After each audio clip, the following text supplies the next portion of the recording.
اسی وجہ سے دنیا میں دو ٹائپ کے لوگ آپ کو ملیں گے، ایک ڈاکٹر اور ایک مداری۔ جانتے ہیں ڈاکٹر اور مداری میں فرق کیا ہوتا ہے؟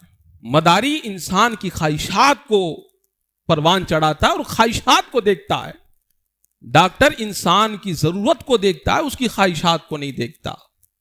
یعنی جب آپ مداری کے پاس جائیں گے تو مداری وہ کام کرے گا جس سے آپ خوش ہوں، چاہے وہ کام صحیح ہو کہ غلط ہو، وہ آپ کے لیے نقصان دہ ہو یا فائدہ مند ہو، مداری کو اس سے کوئی غرض نہیں ہے۔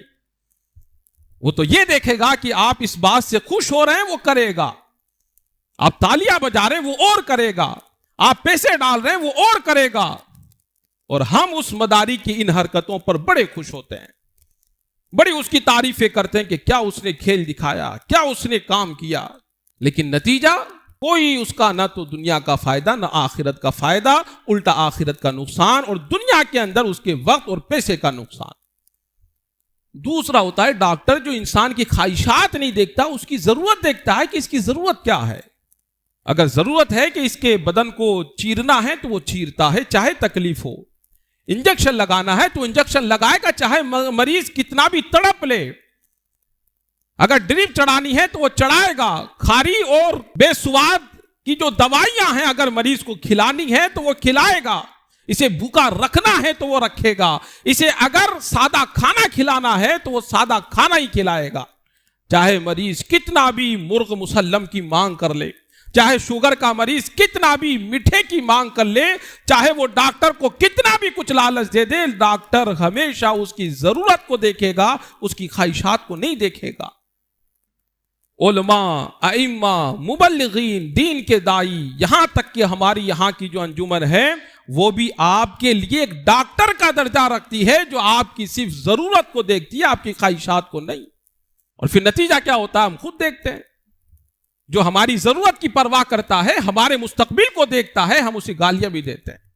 اس ڈاکٹر کو ہم بڑی ایک دم تیکھی نگاہوں سے دیکھتے ہیں، پیٹھ پیچھے اسے گالیاں بھی دیتے ہیں، کھڑوس کہتے ہیں، نہ جانے کیا کیا اسے کہتے ہیں، اسے نفرت بھی کریں گے، اس کی بات بھی نہیں مانیں گے، لیکن وہ ڈاکٹر جانتا ہے کہ یہ نادان ہے، ابھی نہیں مانے گا تو کیا ہوا، لیکن اس کا نہ ماننا اور میرے اوپر اس کا ناراض ہونا، یہ اصل میں اسی کے لیے فائدہ مند ہے۔ اگر میں اس کی خواہشات کے مطابق اگر اس کو لے کر چلوں تو یہ خوش تو ہوگا، لیکن پھر زندہ نہیں رہ پائے گا۔ اور پھر کچھ مریض اتنے ہٹ درم ہوتے ہیں اور اتنے ضدی ہوتے ہیں اور اڑیل قسم کے ہوتے ہیں کہ وہ پھر ڈاکٹر سے دشمنی کر بیٹھتے ہیں۔ اب شوگر کا مریض ڈاکٹر کو چڑھانے کے لیے رسول اللہ کھا رہا ہے، اس کے سامنے کولڈ ڈرنک پی رہا ہے، اس کے سامنے وہ تمام پرہیزی کھانے چھوڑ کر جو نقصان دہ وہ کھا رہا، کیوں؟ ڈاکٹر کو چڑھانے کے لیے۔ پھر ڈاکٹر کو چڑھاؤں، یہ جو منع کر رہا اس کام کو اس کے سامنے اور زیادہ کروں تاکہ اس کو تکلیف ہو۔ یقین مانے ڈاکٹر کو اس سے زیادہ کوئی تکلیف نہیں ہوگی کہ آپ اپنے ہی ہاتھوں سے اپنی زندگی خراب کر رہے ہیں۔ وہ شوگر کا مریض میٹھا کھا کر کس کو نقصان پہنچا رہا؟ ڈاکٹر کو نہیں، وہ اپنے وجود کو نقصان پہنچا رہا ہے۔ اگر ڈاکٹر کی ہدایت کے مطابق وہ دوائی استعمال نہیں کر رہا ہے اور اپنی ضد پر اڑا ہوا ہے اور ڈاکٹر پر اپنا غصہ نکالنے کے لیے دوائی نہیں کھا رہا تو وہ اپنا ہی نقصان کر رہا ہے۔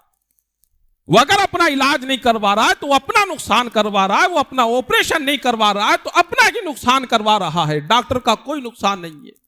وہ تو آپ کے چلے جانے کے بعد انا للہ و انا الیہ راجعون پڑھ کر آپ کے لیے ہو سکے تو مغفرت کی دعا کر لے گا، لیکن آپ یہ ساری حرکتیں کر کے ڈاکٹر کا کچھ نہیں بگاڑ پائیں گے، اس کا کوئی نقصان نہیں کر پائیں گے۔ کیوں؟ اس لیے کہ ہم نے یہ ساری حرکتیں اپنی نادانی کی بنیاد پر کی ہے۔ ہم میں عقل ہوتی، سمجھداری ہوتی تو ہم سمجھتے ہیں کہ ڈاکٹر کی یہ سختی ہماری ہدایت کے لیے ہے، ہماری صحت و عافیت کے لیے ہے، ہمارے بہترین مستقبل کے لیے ہے، تو ہم اس ڈاکٹر کی بات کو مانتے، تکلیفیں سہتے اور اس پر عمل کرنے کی کوشش کرتے، لیکن ہم تو ضد میں اتر آئے ہیں اور نقصان خود ہی کا کر بیٹھے ہیں۔